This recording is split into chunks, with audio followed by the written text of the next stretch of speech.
Hey, what's up guys? I'm super excited to be reviewing the KQi Air. This is a pretty much mostly a carbon fiber frame. They have the KQi Air X, which is a complete carbon frame. This one's 70%, I believe, carbon fiber and 30% magnesium. So this is supposed to be an uber light and very strong and sturdy scooter.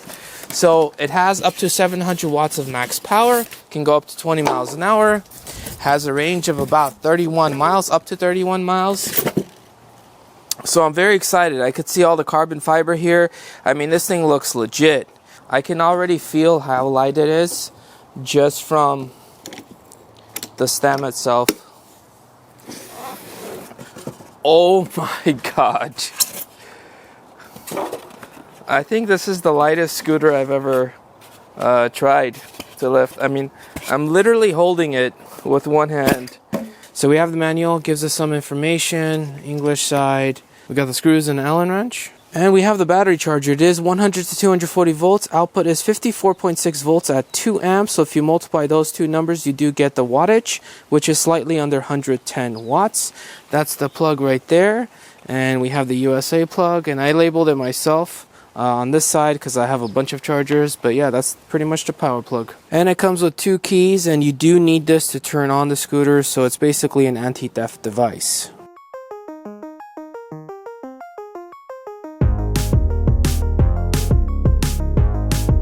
Taking a closer look at this scooter, this one is a sample unit that NIU reached out and sent to me.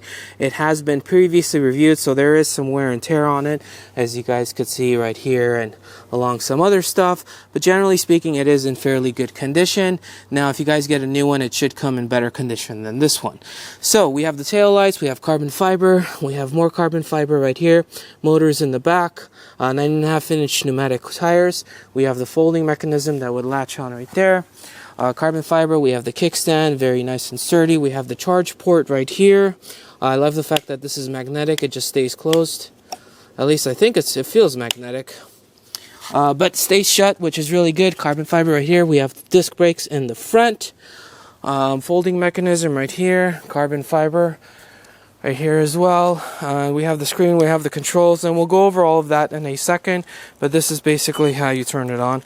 You just tap the screen, and that's why you guys see some scratch marks on this thing.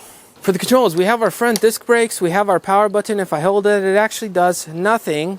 I actually need to tap the screen with the RFID card so it could actually turn on. The screen is not super bright, so that's really one negative about the scooter. It's not super bright. If I hit the power button, I'll go to E, which is the eco mode, drive, which is the standard one, and S, which is the sport mode, and hit it again. It oscillates between the 3.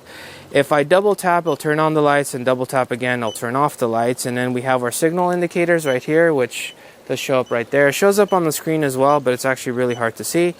And right here, that is lights up there, and we have the horn, and if you hold it, it continues to make a noise. And we have our throttle right here.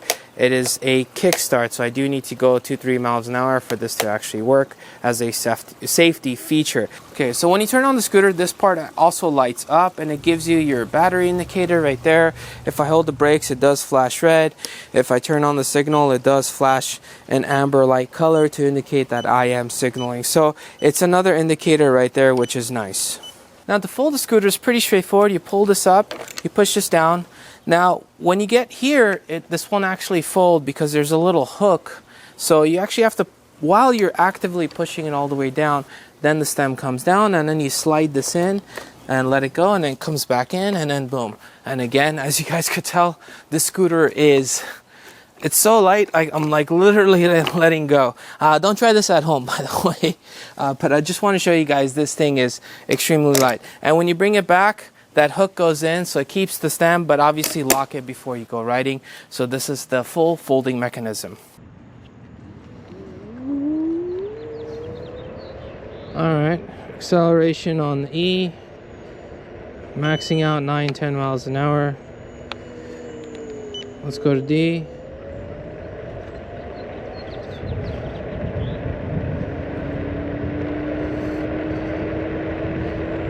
$19, $20. Now let's go to, ooh, 20. All right, regen, brake, slow down.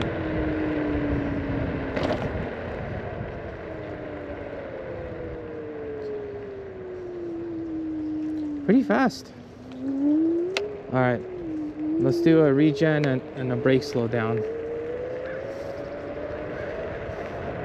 Try to slow down as quickly as possible, as safely and quickly as possible. All right, so we're going about 18, 19 miles an hour. All right, and all right, that was pretty fast. Brakes are indeed very good on this scooter. Let's do it one more time.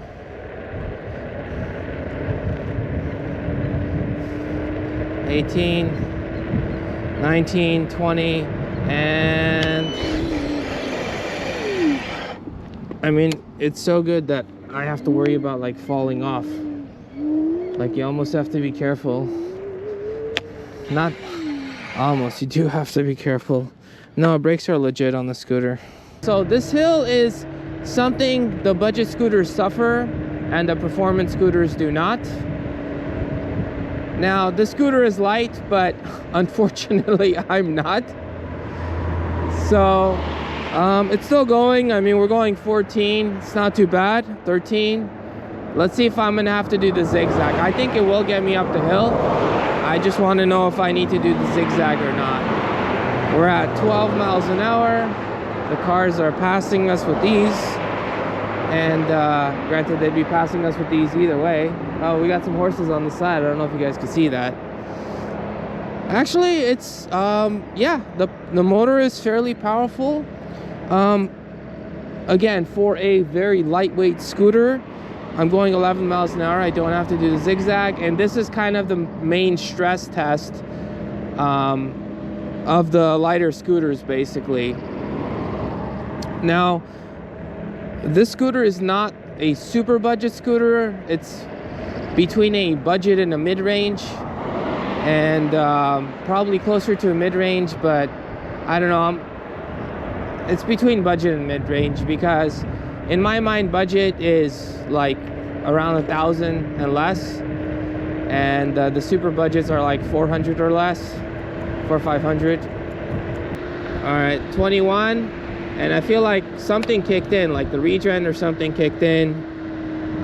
So just regen, and then brakes are solid. So if I need to stop, I mean, you guys saw that. Like, if I need to stop, this thing stops with these. This one's a slight uphill as well. Nothing crazy, but let's go.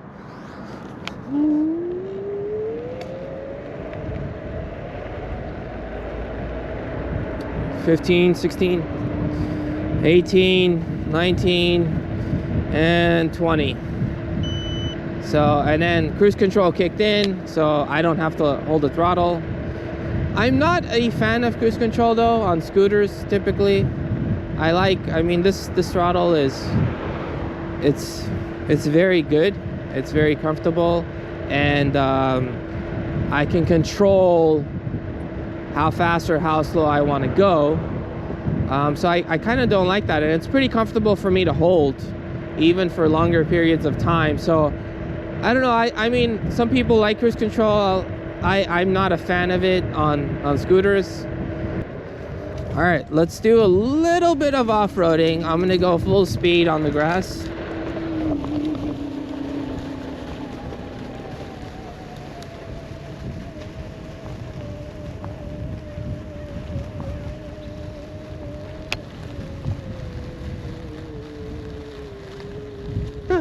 Wasn't bad.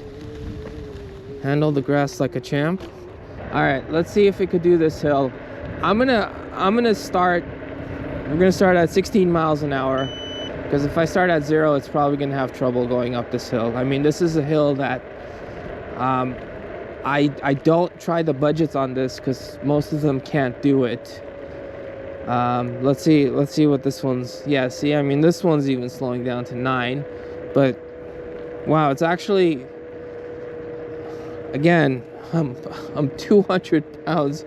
I'm around 200 pounds, slightly over.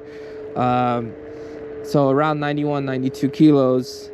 And I'm not even doing the zigzag. I mean, okay, I'm all right. Spoke too soon. Okay, I gotta do the zigzag.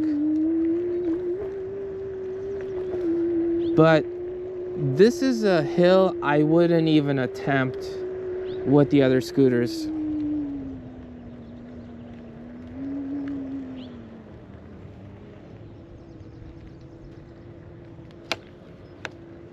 All right, so let's do a little bit of sidewalk and I'll give you guys my summary for this scooter. So let's start with the not so good, and I'm not gonna say it's really a negative, but it's just something I am gonna mention. Number one is smoothness. It is more smooth than the solitary scooters, but obviously not as smooth as something that has a suspension. So you do feel some of the ride, obviously.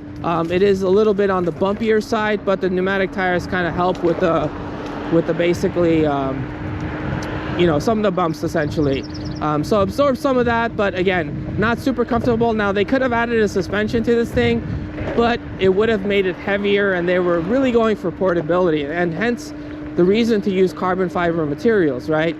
Now, because they use carbon fiber materials and, you know, they try to make this thing as light as possible and put a powerful motor on it, well, the price had to go up a bit. So that's really the second thing that, you know, it's not, I'm not going to say this is super expensive for a scooter, but it's also not, you know, the cheapest scooter. Obviously there are cheaper options, even from the new brand. There are cheaper options as well. And I mean, I'm even going on the dirt right now, and it's just to show you guys. Woo! This is why you don't drop it off the curb. I was like, you know what, let's try it. And yeah, that was a big fail. But I'll leave that in the video, just so you guys could see this is a real review. Yeah, so don't drop this thing off a curb. And it was funny too, I was riding it earlier and I was like, should I drop it off the curb? I'm like, it's kind of low to the ground, like probably best not to, but that curb looked kind of low. I'm like, let's just try it. And nope. All right, so let's continue. So again, because they use carbon fiber, it is on the, all right, couldn't see if there was a car coming or not. Because they use carbon fiber, obviously that's going to increase the price. It is more premium. So again, there are cheaper scooters than this, but I mean, for the price, you're honestly getting a really good scooter. So now let's talk about the pros, because there are definitely a few pros to this thing, quite a few. So number one is it's the biggest pro, I think, is its portability. So I mean, this thing is beyond portable. Super light, easy to put in the trunk. If I want to take it to the beach or to the park or whatever, right around, easily do that. Super lightweight. If I personally need to take it up the stairs, super lightweight compared to other scooters, basically. And for something this lightweight, it has a pretty powerful motor, so that's definitely very good. I mean, so powerful that I actually tried a hill that I normally wouldn't try unless with like the super premium scooters. Brakes are very good. Regen brakes very good. Normal brake is very good. I mean, again, we could look at that. It's like amazing. It's very strong. And yeah, I mean, you know, you have the signal indicators, things like that, and I don't know, it's just a nice looking scooter, does its job really well. Let me know what you guys think. Thank you guys for watching. Catch you guys in the next one.